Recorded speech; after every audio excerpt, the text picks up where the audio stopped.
The ADI site at St Marys was part of a grant to the family of Governor King that remained within the family until the Second World War. The construction of the first munitions factory at St Marys in 1941 provided munitions for the war effort in the Pacific. With the end of the war, the factories were largely sold or leased to private companies. The current development area was the home of the second munitions factory, just to the north of the first at Dunheved, built as a response to the Korean War. The factory produced a range of munitions that included high explosive weapons. This site also contained a repository for low to medium level radioactive waste until the early 1990s. Many historic sites remain, as well as the remnants of the 20 miles of railway tracks and 3 passenger stations that once ran through the site.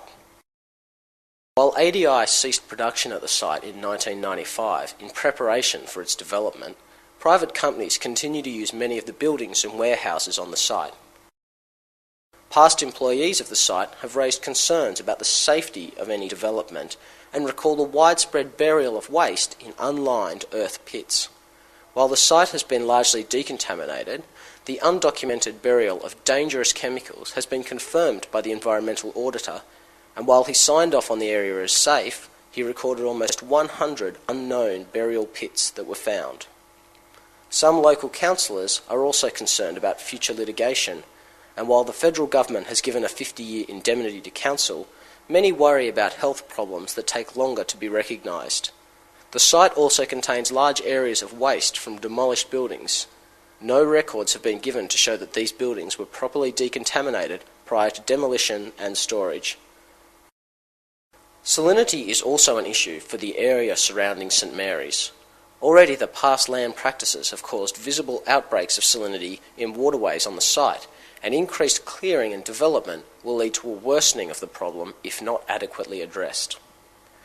The state government has given approval to the site, and developers are hopeful that Blacktown Council will consent to the development, allowing the initial animal cull and the development of the eastern precinct to begin as early as March 2004. The 1,535-hectare Australian Defence Industry site at St Marys is the home to the largest remaining segment of endangered Cumberland Plain woodland. Less than 6% of this ecological community remains, and much of that is in small and fragmented pockets. The high fences protecting the munitions factory from intrusion have provided an unintended sanctuary to more than 170 identified animal species, including the last free-roaming mobs of emus and eastern grey kangaroos in the Sydney Basin. The ADI site at St Marys provides the only area in Sydney where people can go to see native macrofauna in the wild. The culling of between 2,500 and 3,000 kangaroos over the next decade to reduce numbers to a manageable level in the proposed regional park will see the populations decimated to fewer than 500 and will completely remove the western red kangaroo from the site. This issue has proved highly contentious with locals who have strong attachments to the animals. The site's numerous waterways provide extensive wetlands and floodplains which house and support many of the plant and animal species. While much of this area will be retained, plans to place millions of tonnes of fill in the central precinct have raised concerns about changes to flood patterns and the waterways themselves. The vast grasslands, predominantly in the western area, are the home to the majority of macrofauna.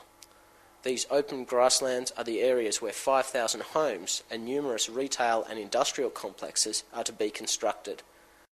While these areas contain many foreign grasses, there are also thousands of mature trees and a number of endangered grassland species and many wildflowers.